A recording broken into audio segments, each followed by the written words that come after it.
Elon Musk is single-handedly defeating cancel culture. He has tasked himself with bringing back free speech after purchasing Twitter late in October.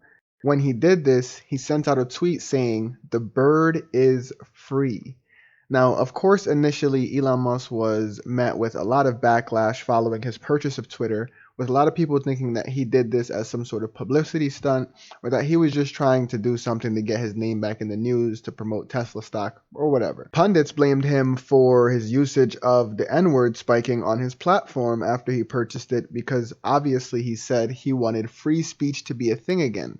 So reportedly, after Elon purchased Twitter, there was a 500% increase in the usage of the N-word. Now, what reporters refused to report was that usage of this N-word ultimately resulted in all of those accounts being banned. So accounts were banned left and right if they thought that they could just throw out hate speech and slurs however they'd like because of this new freedom of speech clause that Elon worked into Twitter.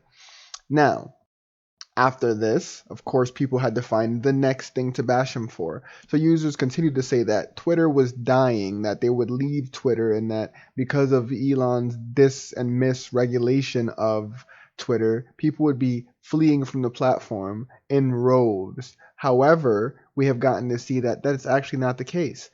People accused Elon of diminishing the platform's rates. However, if you check the graph that I'm going to post here, Elon has showed us that usage of Twitter has skyrocketed since his purchase back in October. Now, of course, people had to think, what next? What can we blame on him next? So, people blamed Elon for the firing of many employees within Twitter who he claimed were just sitting on their butts in beanbags and discussing irrelevant topics all day. To his point, Elon had fired two very, very important employees who he then later brought back. He even apologized in this tweet saying that firing these two employees was probably the biggest mistake that he could make. Twitter has actually seemed very lively since Elon purchased it. I think that a huge part of its liveliness is because people now know that they can post sort of whatever they want without having to feel that pressure of knowing that they can be canceled, removed, or that whatever they said or posted wouldn't be with the status quo.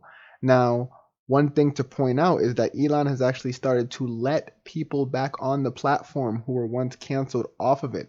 And if we're speaking of controversial, two people that are back on the platform that I'm personally happy for, who are also very, very controversial figures, will be not only Andrew Tate, but Jordan Peterson. These two have not taken any hesitation in posting on Twitter to make everybody know that their efforts were worth it, that their waiting was worth it.